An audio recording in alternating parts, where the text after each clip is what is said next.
தயவு செய்து ஒரு சிறிது நாளிகை யாகத்தை நிறுத்துங்கள். மன்னிக்கவும் மன்னா, மாபெரும் யாகத்தை துவக்கி இருக்கும் நீங்கள் மகத்தான புகழை அடையத்தான் போகிறீர்கள்.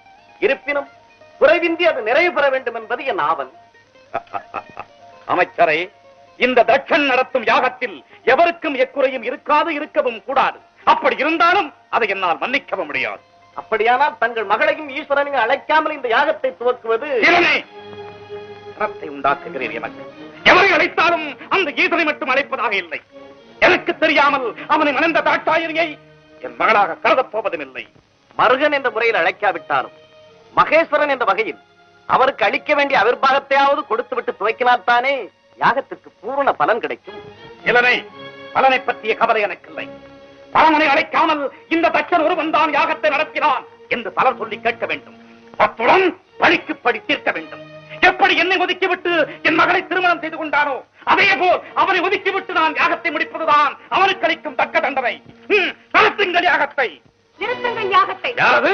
அப்பா, இது என்ன அக்கிரமம்? அனைத்து உணர்ந்த தாங்களே அழைக்க வேண்டியவர்களை அழைக்காமல் யாகத்தை துவக்குவதா?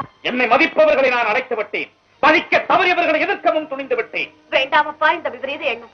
ஈசனை எதிர்க்கிறேன் என்று பேசுவதே தவறு. அதிலும் என்னை வைத்துக் கொண்டு பேசுவது மாபெரும் தவறு. தவறோ சரியோ முறையோ ஈசனை அழைக்க மாட்டேன். இந்த உறுதியில் இருந்து எவர் தடுத்தாலும் கேட்க மாட்டேன்.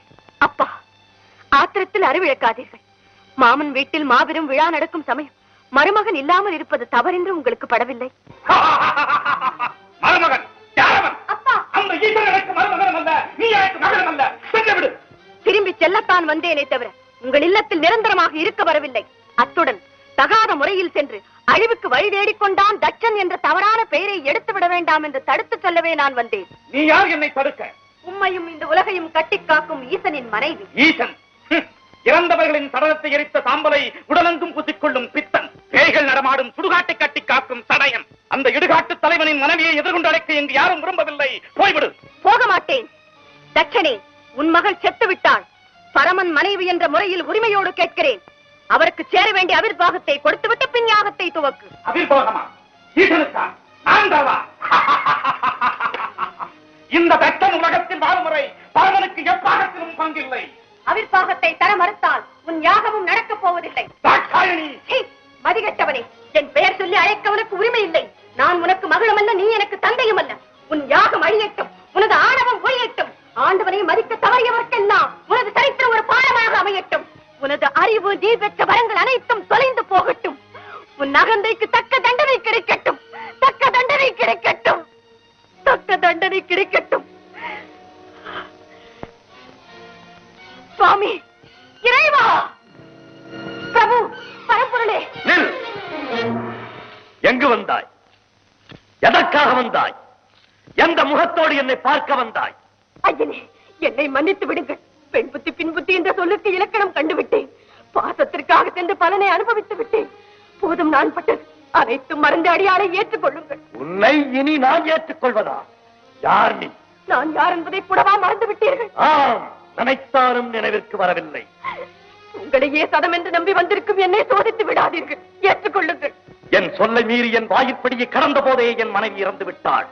என் பரம எதிரி தட்சனின் மகள் தாட்சாயணி தான் இப்போது வந்திருக்கிறார். இல்லை இல்லை, இனி ஒரு முறை என்னை தட்சன் மகள் என்று சொல்லாதீர்கள். அவர் எனக்கு தந்தையும் அல்ல, நான் அவருக்கு மகளும் அல்ல என்று ஊரறிய சொல்லிவிட்டு அவர் யாகமும் முடியாமல் போகட்டும் என்று சபித்து விட்டு வந்தேன். உன் சாபம் அவனை ஒன்றும் செய்யாது. என்னால் ஏவப்பட்டிருக்கும் வீரபத்ரன் இந்நேரம் தட்சனை பழிவாங்கி யாகத்தையும் அழித்திருப்பான். எப்படியோ தொலையட்டும்.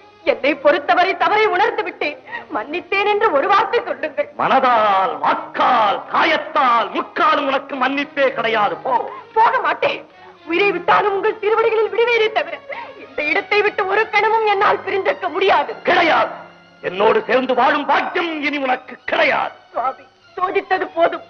இனி வேதனையை என்னால் தாழ முடியாது. ஏற்றுக்கொள்ளுங்கள். சக்தி, உன் நிலைமை மறந்து தட்சன் மகள் என்ற பாசத்தால் தவறு செய்து விட்டாய்.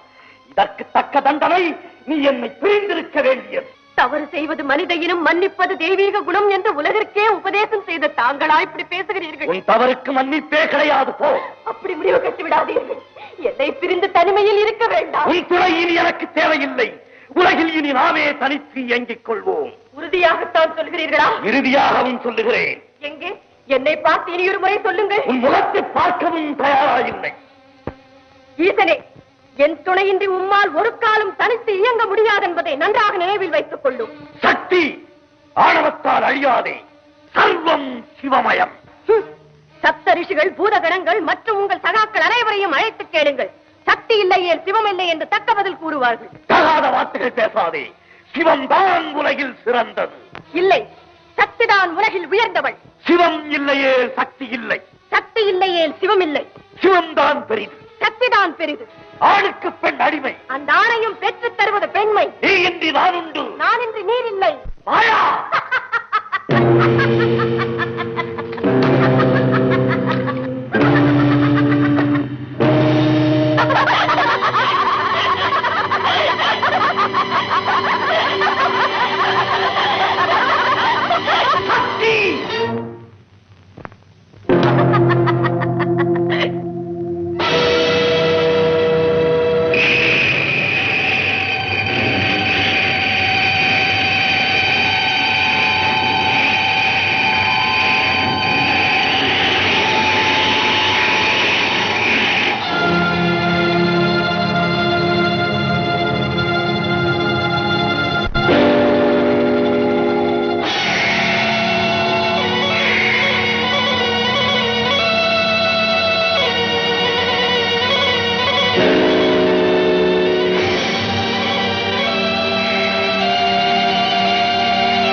சக்தி இல்லையே சர்வலோகம் இருள் சூழ்ந்துவிடும். இது தாங்கள் அறியாததா? அமைதி பெறுங்கள். பரமனே, அறிந்தும் அறியாதவர் போல் எதற்காக இந்த நாடகம் ஆடுகிறேன்?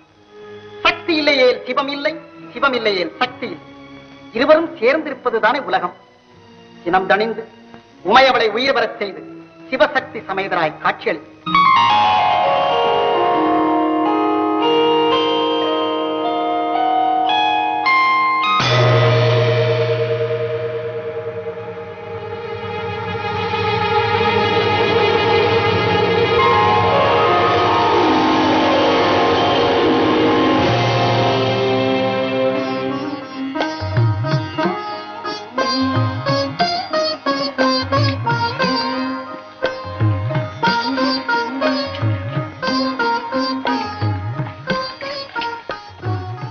வேதநாயகா, தங்களை விட்டு பிரியக்கூடாது என்ற மனவேகத்தில் தவறாக பேசிவிட்டேன்.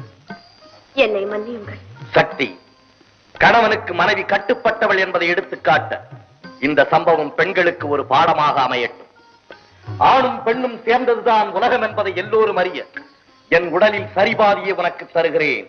இனி நீ இன்றி நான் இல்லை, நான் இன்றி நீ இல்லை.